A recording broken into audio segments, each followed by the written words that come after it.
Strassenfest is the Jasper community's annual celebration of its German heritage. First held in 1979, Strassenfest has grown into a 4-day community celebration that is one of Indiana's finest festivals.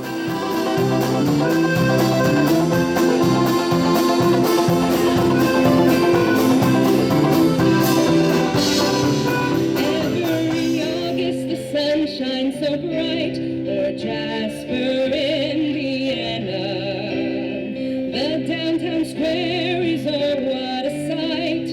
Red, yellow, and black light the sky. We love our German heritage, the friends and neighbors it brings. Return to Jasper to celebrate our favorite Strassenfest. From the observance of the very first German Day in 1895 to the first Strassenfest in 1979, Jasper has been home to a street festival like no other. This program documents the institutional history of Strassenfest and explores the reemergence of the area's community pride in their German culture and ancestry. It's the culmination of over 5 years of gathering oral history and capturing the sights and sounds of events and activities that reflect the rich cultural heritage of this part of southern Indiana. It's a display of our German heritage, pride, and show the cleanliness, culture, work ethic, and the whole schmear in Jasper, Indiana. And you have a little bit of fun too while you're doing it. Somewhat, yeah, it's a little bit of fun. So, bisschen Spaß mehr heißt es. Immer. Was denkst du jetzt?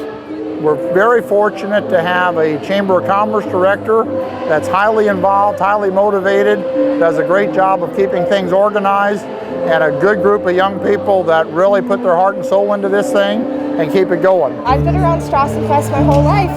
You come here every summer to reunite with friends and family, and it's just a great time for us to kind of gather together as a community and celebrate our heritage, but also allow others to come into our community and see how special this community really is. We come together to put on this big festival to celebrate.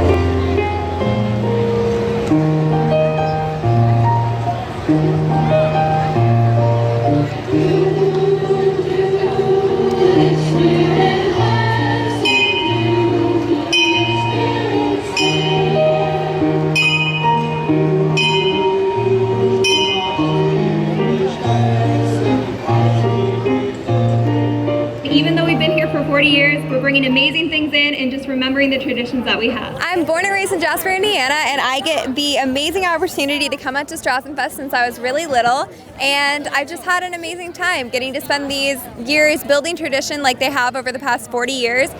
We've got a lot of emphasis on our German heritage here. You'll see it at the opening tonight. Laura Grammer is working on all this stuff, and she's doing a marvelous job of getting all these different ideas and getting more kids involved. We were able to add some pageantry last year. This year, we just said, okay, we're everything that happens from 5:30 at night till 10:30 at night, all of it free of charge on a main stage at Strassenfest. We want everybody to come and enjoy the German heritage of Jasper. Originally, the maypole was a tree trunk erected on the first day of May to welcome the start of spring. The maypole dance was part of the village festival. A brass band played during the maypole dance as the spectators in the village drank beer and ate sausages. In late years, the maypole dance was performed for moments for great celebration. Let the maypole dance begin!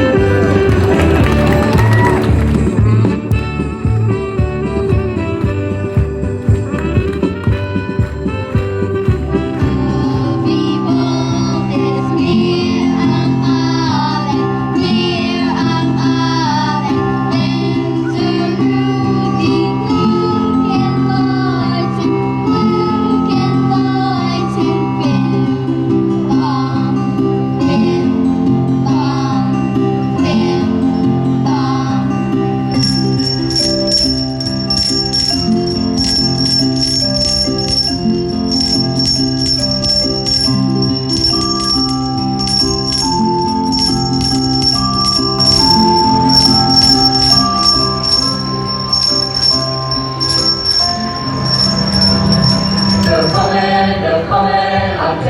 Strassenfest, welcome my friends to the Strassenfest.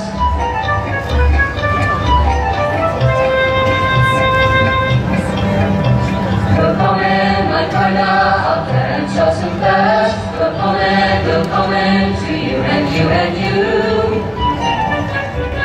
They try to make it real, the German entertainment and everything else. They got all the civic organizations involved for all the booths are all nonprofit organizations that run it, and everybody just takes pride, and it's just, you got 30 to 40,000 people that come in now that first weekend in August. It's so big, it's just amazing. People come from all over. I mean, not only do our own citizens come here for class reunions and everything like that, but people come and stay here in this town for this weekend from, other places because it's such a deal. It's been done in a first-class manner from day one. When we had the very first one, the Chamber of Commerce decided to form the Strassenfest Committee, and Charles Stemson-Ogle was the first chairman. And he did a great job of organizing the whole thing. Planning and organizing that first year was quite a challenge, but I had a great committee who worked together for months and months and somehow pulled it off. The Jasper Strassenfest has grown from hopeful beginnings to one grand and fun-filled festival.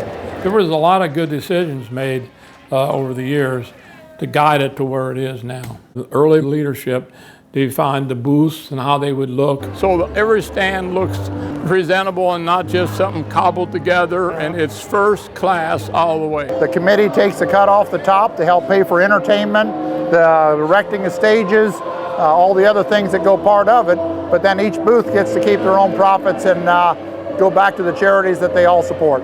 I got asked to be the co-chair of Construction and Logistics by Mike Ackerman, so I am going to learn from the best there is. He's been doing it for a long time, has got a lot of knowledge I need to soak up. I'm kind of, second generation, you might say. My father was involved in the club and a former president, and as time went along, I decided it was something that was important to me to help preserve that tradition and heritage, and decided to get involved in the club and stepped into a position. I like all the festivities. We're very good about trying to keep everything authentic and the German culture. And I can't lie, as I've gotten older, the beer garden is always the big draw for anyone over 21, because it's always a good time. You get to drink beer and dance along to the polka band. Who doesn't love that?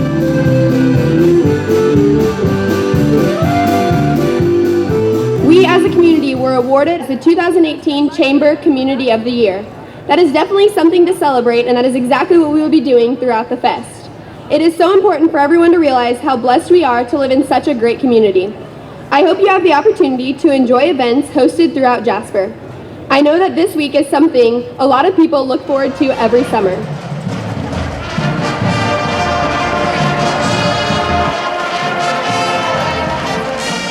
The Jasper community's celebration of the area's German heritage came about after 2 generations experienced forced suppression of their German culture, beginning at the end of World War I. 3 months after the armistice was signed ending that war, Indiana became one of 14 states to ban the teaching of German.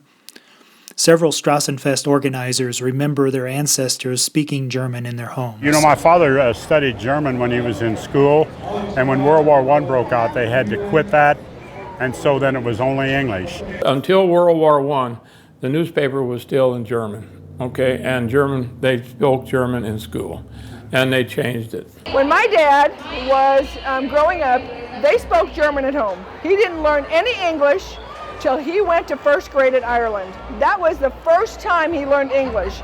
So he didn't speak English as a native language, he spoke German as a native language. My grandmother especially spoke quite a bit of German, not totally, but that's where I guess and then my dad did, my mom did a little bit. My dad spoke German, my mother did not. So consequently, I didn't learn German when I was a kid, like a lot of my friends that lived out on the farms or whatever, or with a family that spoke German. So I kleine bisschen. And of course, the German speaking went down. German never came back till probably after World War II. We just grew up not really knowing much about our heritage, period. Like most people, my initial awareness that there was a German history to Jasper started with a meal at Schnitzelbank, the German restaurant in town.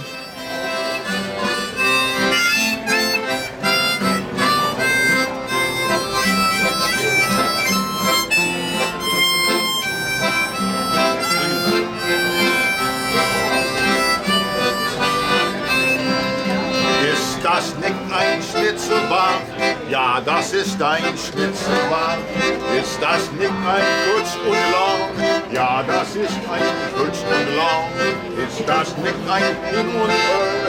Ja, das ist ein Hin und Her. Ist das nicht ein kurz und Quer? Ja, das ist ein kurz und Quer. Ist das nicht ein Schießgewehr? Ja, das ist kein Schießgewehr. Schießgewehr, kreuz und quer, Hin und Her. Kurz und lang, Schnitzelbank, oh die Schäne, oh die Schäne, oh die Schäne, Schnitzelbank. We just welcome everybody to come, and we hope to have a good time here in Jasper and in our restaurant. Our employees is just wonderful to work with. I guess we got 25, 30 that's been here over 20 years with us, and some over 30 years. They treat the place gooder than I do. Boys and girls are dancing, sweethearts they are romancing. Pirate party from and if you live and if you lie, so happy and sing together, happy and cling together, happy are her serenade. Schnitzelbank's history dates back to 1908. That's when Schnitzelbank owner Larry Hanselman's great-grandfather Michael Hokasan owned a brickyard with his brother-in-law James Bates. In 1908, they built a small brick building across from the Hokasan brickyard, and Bates opened the Little Kentucky Saloon. A year later, the business was sold to another Hokasan in-law, Anthony Stryker, the husband of Michael Hokasan's daughter, Clara. Stryker operated the Little Kentucky Saloon through Prohibition. That's when the name Schnitzelbank was given to the business. Toots Holler, who had the rustic here in Jasper after Prohibition, he took it over in 1934. And he had the Schnitzelbank painted on the walls and started the German tradition here, and had it through 1937, and then Joe Shirley had it after that. My grandparents owned the building and the grounds. She had an agreement when she rented out that they had signed a 10-year lease, and when they got out of it, she was up in age and my parents were up there, and I didn't want it to get away, so I talked my wife into starting out, and it was a neighborhood bar at 61, and we was here about 6 months, and Jasper Engine Exchange started right across the street, so we had a pretty nice business to start out with right away. The Schnitzelbank was a little bitty restaurant. Right on the street, it was a little brick building, and he bought that, Larry did. When the Hanselmans took over Schnitzelbank in 1961, Jasper's now famous German restaurant was surprisingly German in name only. But when we had the neighborhood bar, we didn't really push that much. It had a German name, but that was about it. And so he started asking his local people that work for him to ask if they had any German recipes that they brought over from Germany. And we still use those recipes today. Two ladies that were really chefs, and between the two of them, they come up with all of the recipes. The wife and I, for the first month, we didn't hardly get out of the place. We was interviewing help and everything, getting it started, because we was overwhelmed, I guess, to really start out with it. But it's been a success since it started. We went from a little tavern in 1961 when Dad bought it. In 71, he tore that little tavern down, and that's where the restaurant started. And we've since built onto it 3 times. We also own the hotel next door, and we got our own catering division too. We cater 24/7. If you want a meal at 1 a.m. in the morning, we'll be there cooking it with our trucks, hot on the spot. We also have the Clubhouse 61 that's over on the north end of town for weddings, and the brewery's underneath that. My son, that was his ambition to had the brewery, so we got that started. The beer goes along with the German food. I've always wanted a brewery. I always dabbled in making my own beer. We kind of brought it up to Grandpa. He kind of shied away at first, but he was like, well, if that's what you guys want to do. And so Alan and my brother Nathan and I, we started up Schnitz Brewery. We opened in 2015. The brewery's been a way to get our name even out there further. I can't say enough about it. I mean, we really enjoy what we do. Strassenfest, that's our busiest week of the year by far. It's a Saturday night from noon to close every day at the restaurant over there. I believe the Hanselmann's decision to launch a menu of traditional German food at Schnitzelbank marked the beginning of the reemergence of a culture that had been stifled for over 2 generations. The success of the menu change at Schnitzelbank helped set off a chain of events that would transform Jasper into a community that is now defined by its German heritage. Dave Beeler had a lot to do with it too. The people that had the Beeler's Vile over here, he was a big pusher of German heritage. He was also president of the Jasper Action Team, which is a derivative of Jasper Chamber of Commerce. In about 1974, Jasper was in a funk, absolute funk. So myself and a few other guys formed what we called an action team. And we met weekly about what we could do. And we had this list of things that was our charge, so to speak. And one of them was to preserve our German heritage. Preserve our German heritage. He was visiting Germany, he and his wife and daughters at the time, and came across a Strassenfest. I stumbled across a Strassenfest in Lucerne, Switzerland. This was about 76, okay. I brought the pictures and I brought that back to the action team, okay. And I said, this is what we need to do. So what we did was we formed another part of the chamber, which was the Strassenfest committee, see. So that's how we got it organized. And the first Strassenfest was hastily organized, you know, and it was very evident it was going to be successful. And then the idea surfaced that perhaps we should have something more than just a one-time event, and something as a catalyst to keep it going all year long. And the idea of the German Club came up, and that's when I really became involved. We had some initial meetings in town to see what the interest was, and we seen a lot of interest. We actually formed the German Club in, I think it was 1980. I was, I guess, appointed as the first president, and I still remember before we had the membership, or the club totally tied down legally, and before we had our first election, we already had 350 members before our first event, and it's been 400 to 500 ever since.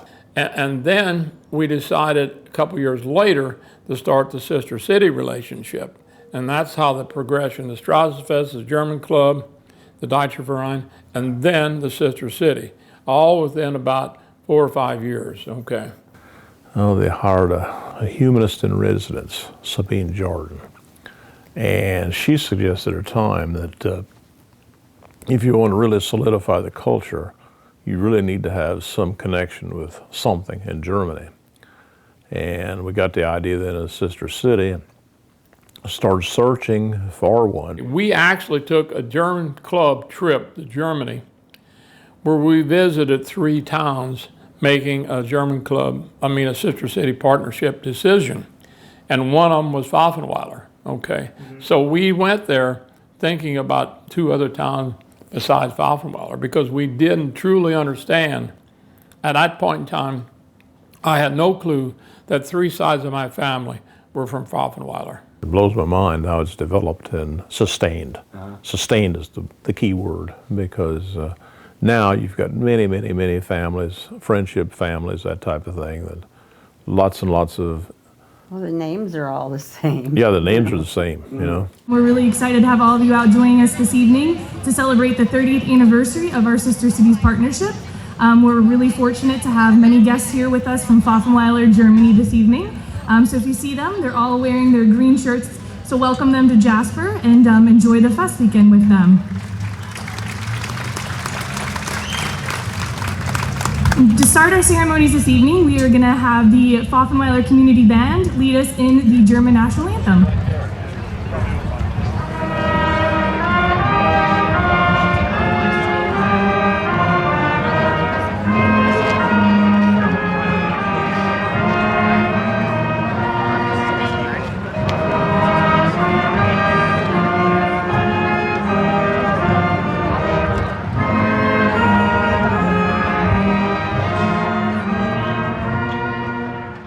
In 1847, 85 residents of Pfaffenweiler headed to America on a 52-day trip.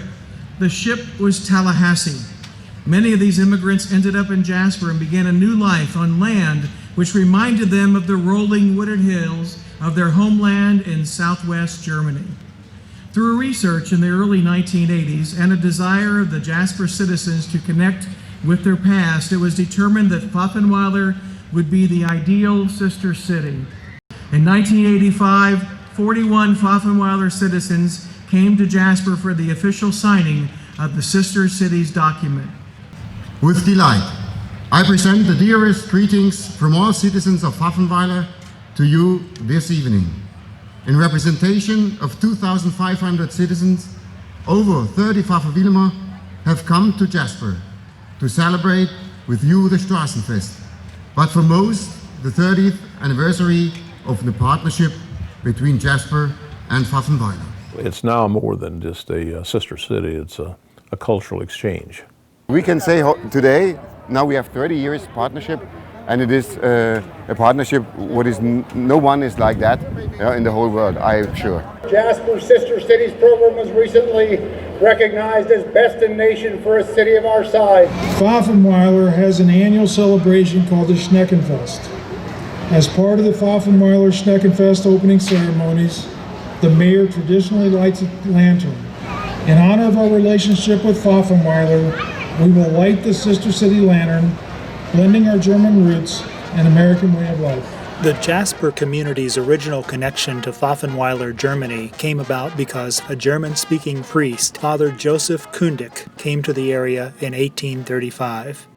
There was a recruitment done by Father Kundig looking for a German Roman Catholic community and to come back to be part of Jasper's Roman Catholic legacy. He originally was from Croatia, and Croatia in these years belonged to Austria. And because of this, he spoke German. So he was the perfect man for all the German immigrants. He came here at the request of the bishop from Vincennes. His job was to create a Catholic community like Jasper was. When Father Kundig arrived, the family of Strassenfest founder Dave Bueller had already settled in Jasper. I have 4 sides of a family, naturally. 3 sides came from Pfaffenweiler in about 1845. But the Bueller side came from Wagshurst, which is about 50 kilometers from Pfaffenweiler, in 1830. They were actually in Jasper with 11 other families. There was 12 families that were the original parishioners of St. Joseph's Church, the big church here in Jasper. He came here and found these families, and then he started developing the area. He must have just been an amazing guy, what he did with the city and how he helped organize and lay it out and got it started. In addition to establishing the St. Joseph Parish in Jasper, Father Kundig created the towns of Ferdinand, Celestine, and Fulda. He went around the area and founded all these different parishes, and then he also founded St. Minor Seminary. And out of that came the seminary at Ferdinand for the Benedictine nuns. He was very instrumental in all that stuff. Resonating throughout the communities he touched, there's an ever-present audible reminder of the legacy of Father Joseph Kundig. The tones of evocative and magnificent bells toll from the towers of iconic religious structures that are here in large part due to the efforts of Father Joseph Kundig. About 15 miles south of Jasper in the very southern part of Dubois County is the town of Ferdinand. This is a town created for German immigrants by Father Kundig in 1840. Kundig placed ads in German-language newspapers in major cities on the Ohio River, inviting German Catholics to come and settle in the new town of Ferdinand. Father Kundig celebrated the first Holy Mass in Ferdinand on April 22, 1840. The current St. Ferdinand Church was completed in 1848.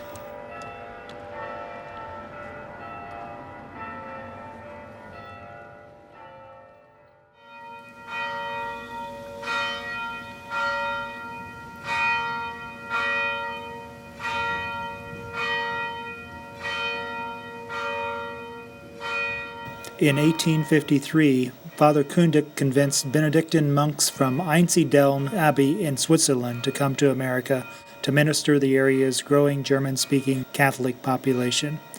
They formed St. Minerad Archabbey on land located about 6 miles from Ferdinand. We were founded in 1854 by the monks from Switzerland to serve the German-speaking immigrants here in southern Indiana and to begin the seminary work.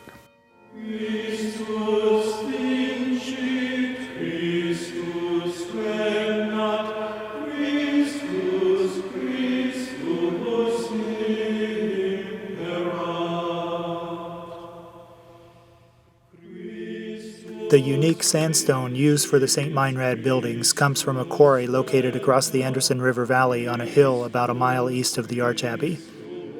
The hand-cut blocks used to construct the Abbey Church at St. Minerad were quarried by monks and area townspeople beginning in 1899 and hauled with mule-drawn wagons to the building site. After 8 years of construction, the Abbey Church at St. Minerad was completed in 1907.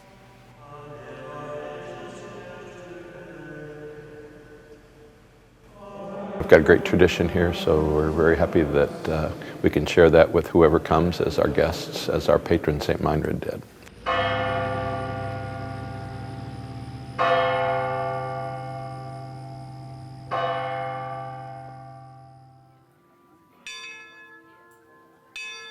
Near the quarry from where the stone for the Abbey Church was hauled sits the first sandstone structure built by the monks from St. Minerad, the Shrine of Our Lady of Monte Cassino, a small chapel near the quarry that was dedicated on May 1, 1870. Every Sunday during May and October, pilgrimages take place at this small, recently restored hilltop shrine. Welcome to Monte Cassino, and welcome to the last pilgrimage weekend in October. To Monte Cassino, our dear Lady's shrine, we pilgrims come asking for blessings divine. Hail Mary, full of grace, the Lord is with thee. Blessed art thou among women, and blessed is the fruit of thy womb, Jesus.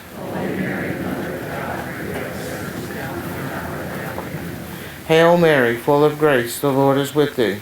Blessed art thou among women, and blessed is the fruit of thy womb, Jesus.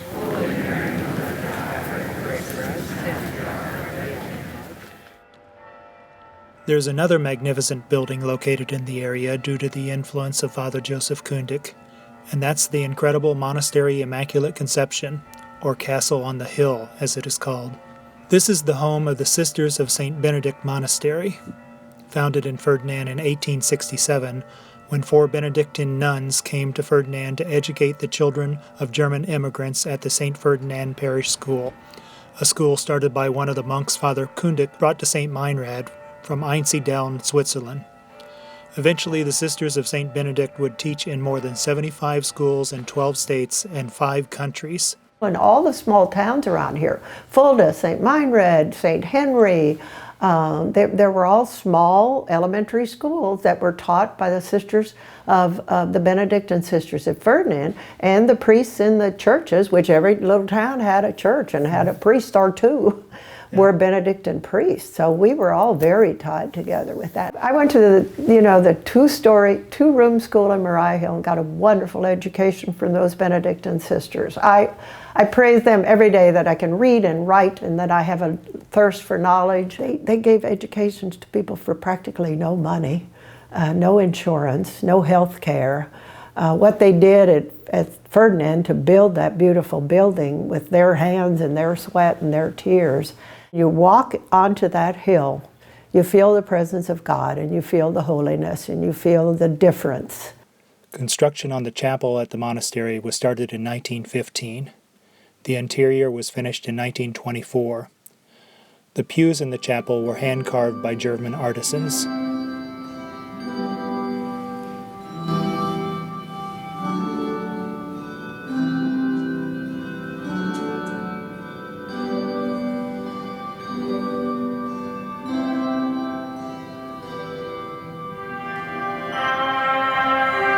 The statues at the top of the chapel's Gothic altar come from Munich, as do the stained glass windows. Counting the stained glass, statues, and carvings, there are 89 angels in the church.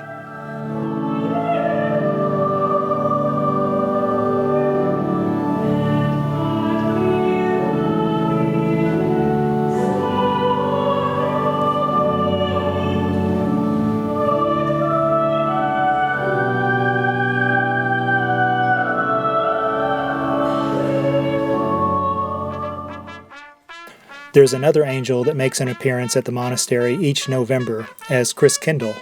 The Christmas angel appears through the Gothic doors of the monastery to open Ferdinand's annual Christkindl market.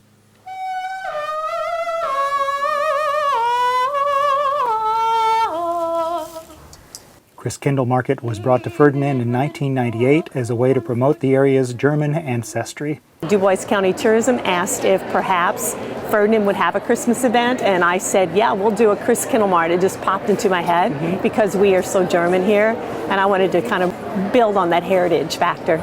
We modeled this one after the Christmas angel in Nuremberg, Germany.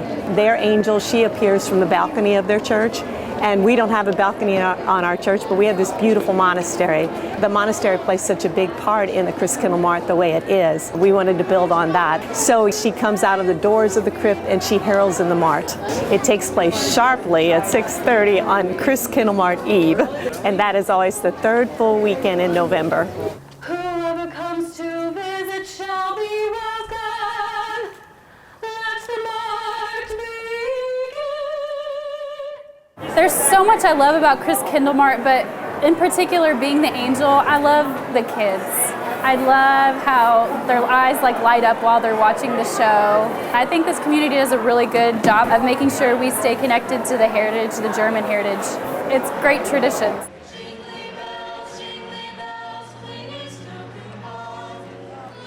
Ferdinand's Christkindl Market features more than 150 booths where shoppers can browse for handmade toys, folk art, ornaments, and other giftware while sampling regional foods and tasting local wines.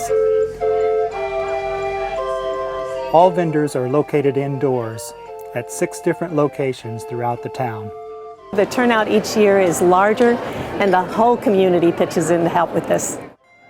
2 images provided me with a vision and inspiration for doing a program that explores the German heritage of this area in southern Indiana. The first was the Christmas angel appearing through the Gothic doors of the Monastery Immaculate Conception to open Ferdinand's Christkindl Market. And then there were the lederhosen-wearing men of the Jasper Verein, carrying a wooden keg in a procession from Jasper's town square to the beer garden to open Strassenfest. The connecting thread for these 2 images became Father Joseph Kundig and his influence on the area's development, history, and lore. His is a legacy that is shared by Jasper and its neighbors. Dubois County historian George R. Wilson considered Father Kundig probably the most remarkable man that ever lived and died in Dubois County. This gentleman, this father, passed away in his 40s, and what he did across the world, I mean, you just didn't fly to Pfaffenweiler, right? You know, and then to bring people back and literally impact this community for generations. Amazing. The gravesite and memorial for Father Joseph Kundig is at Jasper's St. Joseph Church. It was here that the amazing journey of this German-speaking priest from Croatia began. Kundig started the St. Joseph Parish in 1837. Construction on the current St. Joseph Church began about 10 years after Kundig died in 1857. This imposing structure that dominates the downtown Jasper landscape was completed in 1880. The sandstone walls of the church are 4 to 6 feet thick. The 14 columns supporting the roof of the church are 67 feet high. Each column is made from a single yellow poplar log from nearby woods. Each year during Strassenfest, a German heritage mass is held at St. Joseph.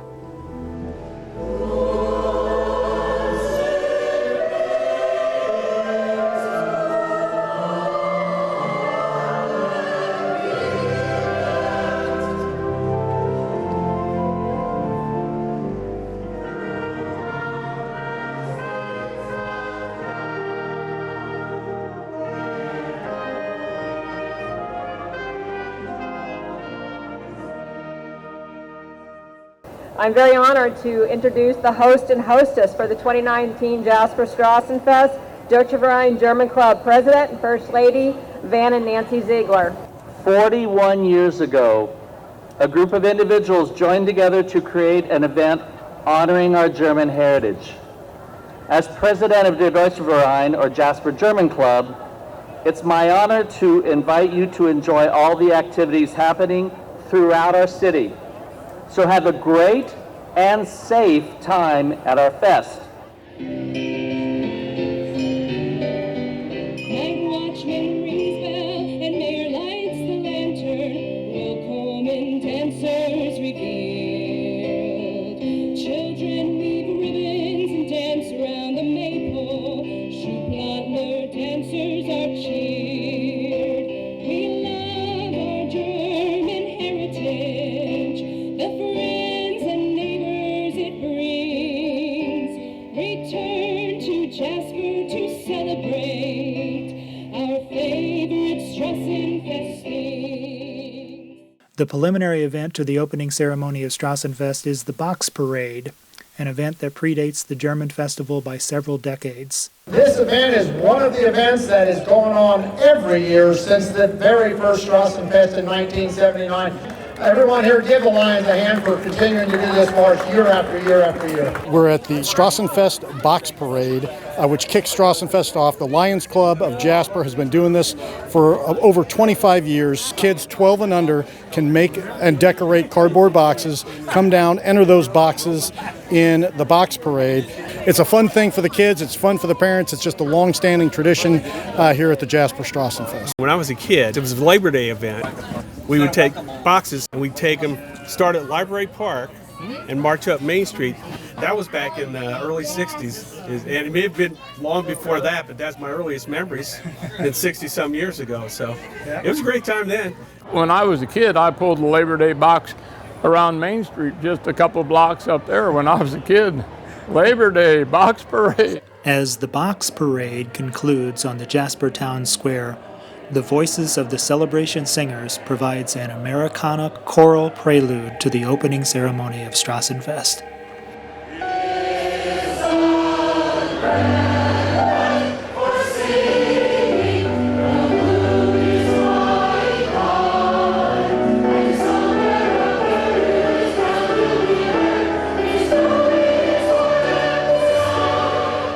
This group formed in 2002, doing mainly patriotic music. Well, we hope to communicate to the people in the crowd that we enjoy singing, and we hope that they enjoy listening to us. So anybody that enjoys singing can be in the group. I'd like to welcome everyone to join in the procession down. We're going to be led by one of the bands out of the Strassenfest beer garden. We'll be making the procession down to the beer garden for the ceremonial topping of the first keg, our opening toast, the first bratwurst, beer stein holding contest, polka dancing, and more. And just a shout out to an event sponsored by the German Club. Be sure to come back and watch the log sawing contest this evening. But we're going to carry the beer keg down. We're going to do the unfrozen and all that kind of stuff. We're going to drink beer. At this time, we're going to form over here for the parade down to the beer garden, so everybody come with us. And now it's time to say, let's party German style. Yay! The way we do that, we line up, everybody got their garb on and carry the simulated keg and the platter of bratwurst and all that stuff, and the marching band with the music parade through the crowd down the street right into the beer garden. That is pretty unique.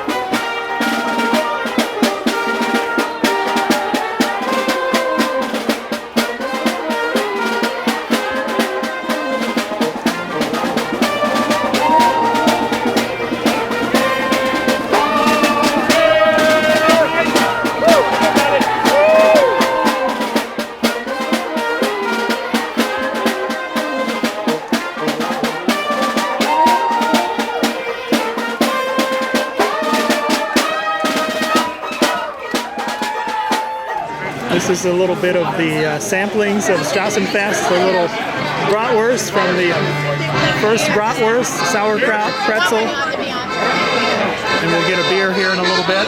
Get you a beer for the Prosit.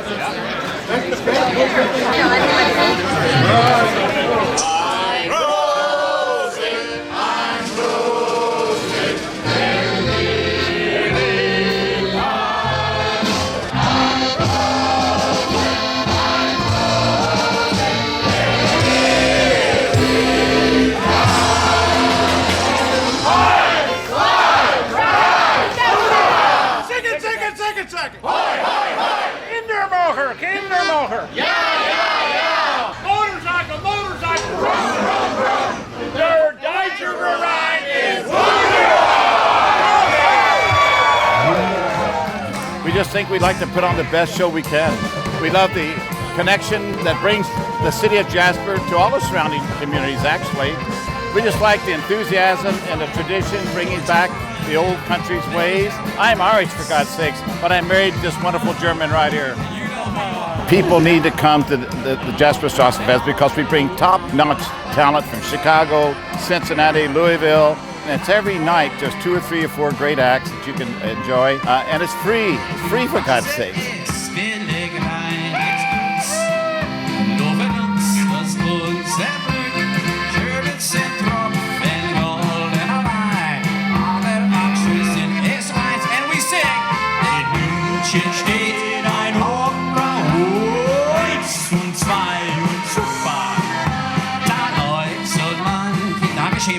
And you say, eins, zwei und super. And you say louder, eins und zwei und super. Wir sagen, was so vertragen kann. Früh am Morgen fingen an. Spät am Abend kommt nach Haus. So schön ist den Hofbräuhaus.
We had this idea, 41 years ago, and here it is, and it just keeps getting bigger, and everybody, they keep coming back. It doesn't wear out, it's just, people love it, and it's great for the community. It's just such an occasion. People come home to the Strassenfest.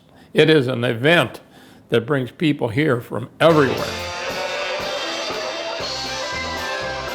As I leave you with the memory of sights and sound of polka bands, tolling church bells, German food, and people enjoying each other's company, I want to mention that I grew up about an hour's drive from all the locations I visited in this program, but most of the topics covered here were all new experiences for me. I'm delighted to have been able to tell this story of communities exploring and sharing their cultural history and coming together using their heritage for bonding and forging a community pride that can be shared by everyone. I saw rainbow when I saw you. I saw your red lips, blue eyes shining through. I saw your brown hair, it caught my eye.